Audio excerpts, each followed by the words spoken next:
الحمد لله نحمده ونستعينه ونستغفره ونؤمن به ونتوكل عليه ونعوذ بالله من شرور أنفسنا ومن سيئات أعمالنا من يهده الله فلا مضل له ومن يضلله فلا هادي له ونشهد أن لا إله إلا الله وحده لا شريك له ونشهد أن سيدنا وسندنا ونبينا وشفيعنا وهادينا ومرشدنا ومولانا محمدا عبده ورسوله أما بعد فأعوذ بالله من الشيطان الرجيم بسم الله الرحمن الرحيم لقد من الله على المؤمنين إذ بعث فيهم رسولا من أنفسهم يتلو عليهم آياته ويزكيهم ويعلمهم الكتاب والحكمة وإن كانوا من قبل لفي ضلال مبين وقال النبي صلى الله تعالى عليه وسلم فضلت على الأنبياء بست أعطيت جوامع الكلم ونصرت بالرعب وأحلت لي الغنائم وجعلت لي الأرض مسجدا وطهورا وأرسلت إلى الخلق كافة وختم بي النبيون أو كما قال عليه الصلاة والسلام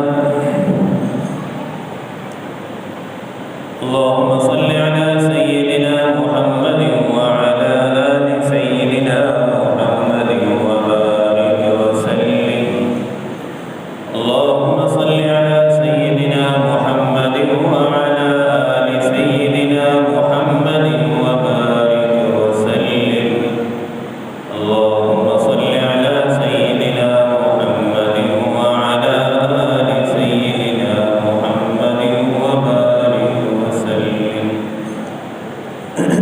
اللهم صل على سيدنا محمد وعلى آل سيدنا محمد وبارك وسلم